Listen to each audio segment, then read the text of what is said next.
Raise the Longranger tank into position, centralising as you go. Connect the sender unit wiring to the plug before the tank is in its final position.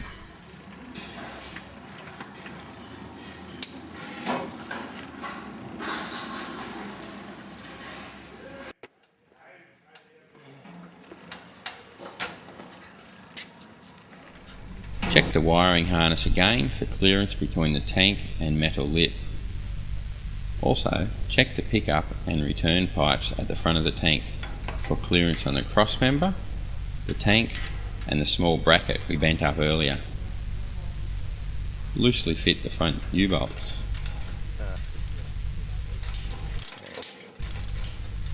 Check the tank is sitting central to the chassis. If the rear mounting holes are a little close to the vertical chassis section, the tank can most likely move back a little. Drill 1/2 inch clearance holes through the rear brackets and the chassis. Fit the supplied B66 backing plate to the inside of the chassis and fasten tank with 1/2 inch bolts, nylock nuts and washers supplied in the kit.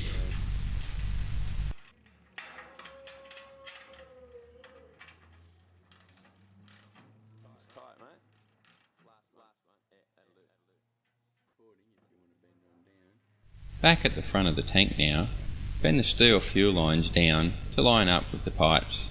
Look out for the diesel and be careful not to break the plastic retaining clip.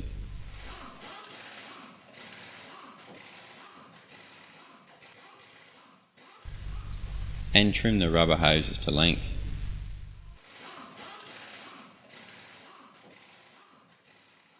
If you have trouble bending the steel pipe, you could use a ring spanner to assist the bending. Fit and secure hoses with original clamps.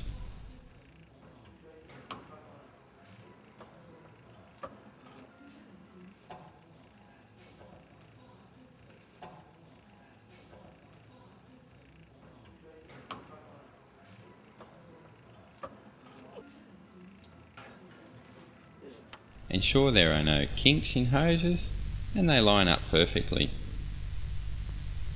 Reach up between the chassis and the tank to refit the check valve into the rubber grommet.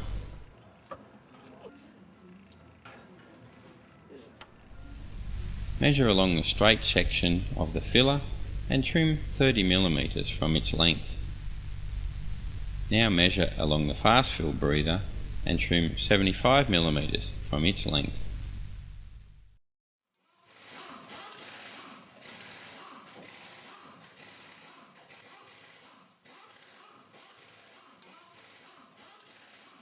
Fit the fast fill breather into place using the original clamps. Is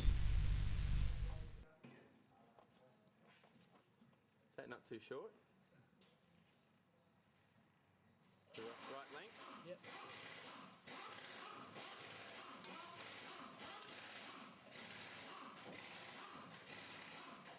One there.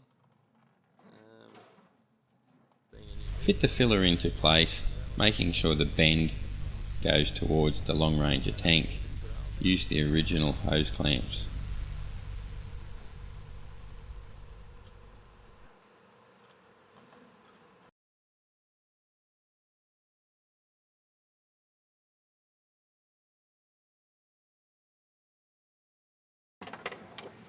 We can now refit the inner plastic guard.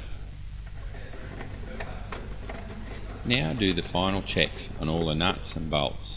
Check clearances all around the tank, check all the hose clamps and drain any fuel from the old tank into the new Longranger.